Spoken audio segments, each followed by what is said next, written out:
talk about unexpected turbulence. The whole months I've been talking about the power of visualization and getting the plane off the ground, and we're kind of still in the ascent 5 months in last month, and now trying to get over the tops of those early mountains. And I feel like right now I'm channeling through them because I'm running into challenges and work on my physical, clearly challenges and all that.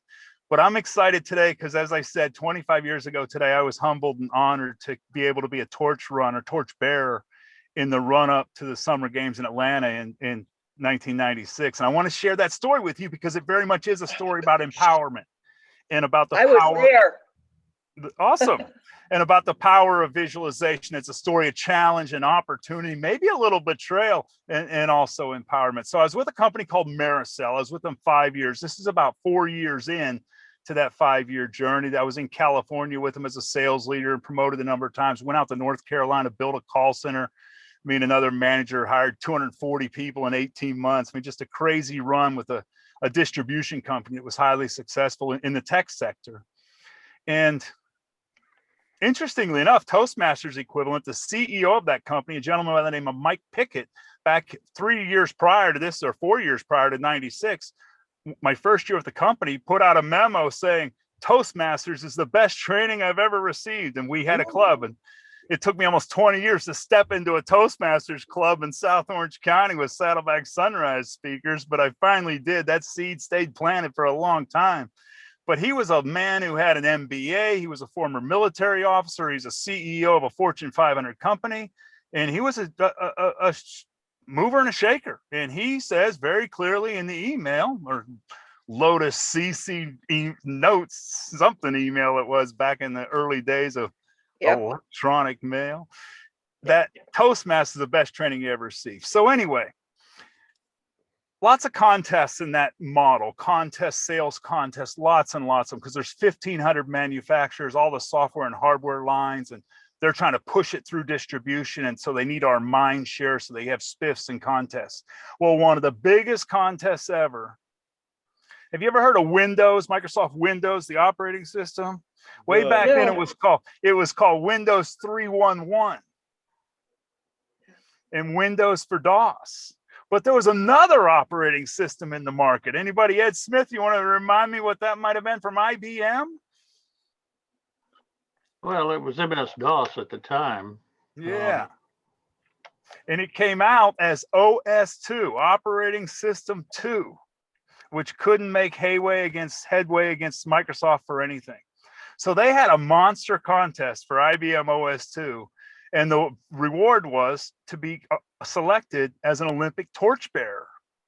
And what was unique about this contest is that the regional sales managers were allowed to participate, and we never participated. We never competed with our reps or our area managers. You know, I had a team of probably 5 or 6 college degreed sales managers who each had 7 to 10 people under them, and we grinded it out every day in a very competitive space where the profit margin is, you know, basis points sometimes. So it was a very competitive space, the wholesale distribution.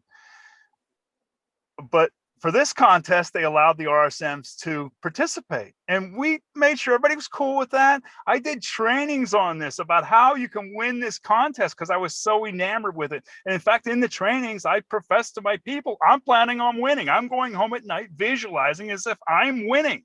I'm sorry, this is a huge contest. RSMs are never allowed to participate, and here we go. Well, the contest was designed because it was very difficult selling OS2 that the team who sold the most, everyone put their business cards into a drawing, and then one was selected. And our team, there was 9. And sadly, the guy who sold the most out of the whole team got the honor of selecting which business card, and he pulled mine ultimately.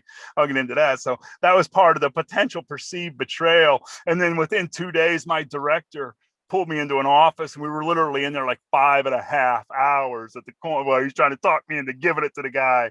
And I'm like, no, it's not right. It was a long journey. We worked hard. It was fair. And so there's a little, you know, as a seller, if I were below my rank, I might look up and say, you know, that's not right. But I looked at it 8 different ways, and I was fine with it because of the hard work and other things. But there was a strong element of visualization there and expecting to win and just the focus.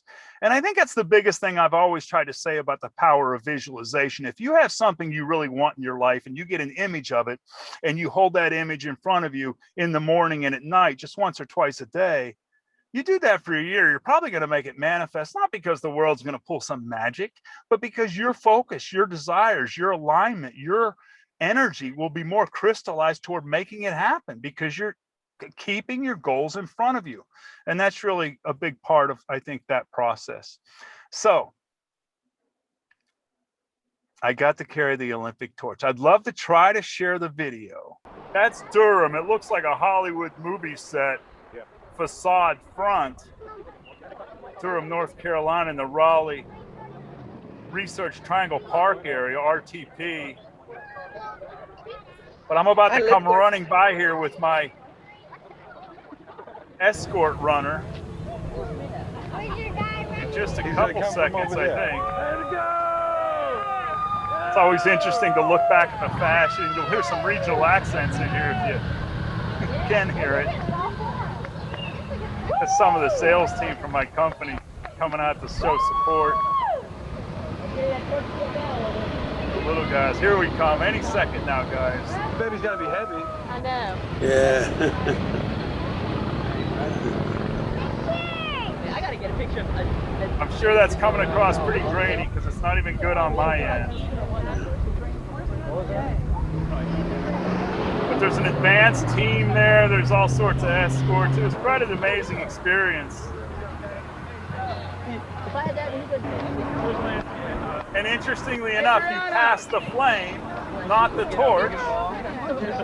That year there were about 10,000 torch runners. So you had the opportunity to procure or buy the torch. It was $335, best I can recollect.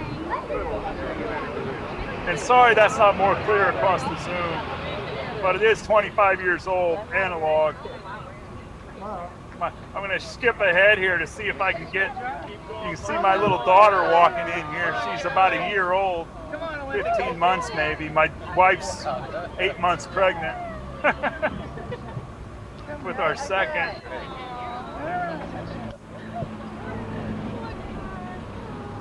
Oh, I see.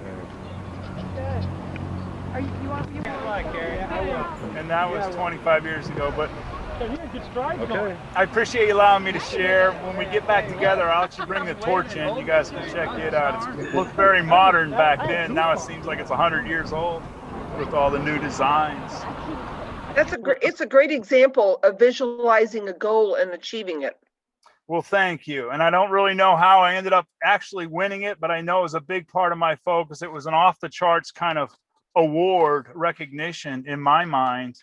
I'll tell you a quick story. In the advanced team bus, before you run, you're in there. If you're escort runner, they make sure you're equipped properly and hydrated, whatever, good to go with your torch so you can go out and connect with the other person. They turn it on so you can connect, get your flame going and run. They keep it moving very fast, as you can imagine, on a global trek. And there's about 6 or 8 runners in the advanced truck. So there's about 15 of us in this nice, airport shuttle bus, whatever you call it, lounge bus. And they go around and they talk about each person's giving a reason or how they were selected. And the first guy won like 5 gold medals in the Special Olympics. And the next guy like pulled people out of a burning building. And then the next guy like saved people from whatever. I mean, it was just ridiculous. By the time they got to me, I had to say I won a sales contest. It was like the most humiliating thing I've ever admitted to because of the different class of things I was in. And when it was all said and done, about 2 days later, I'm playing it back in my mind and I'm thinking, that one guy was, I think, from IBM. I think he made something up. If he said he was a sponsor, but it was a joyful experience. All right. Enough from me.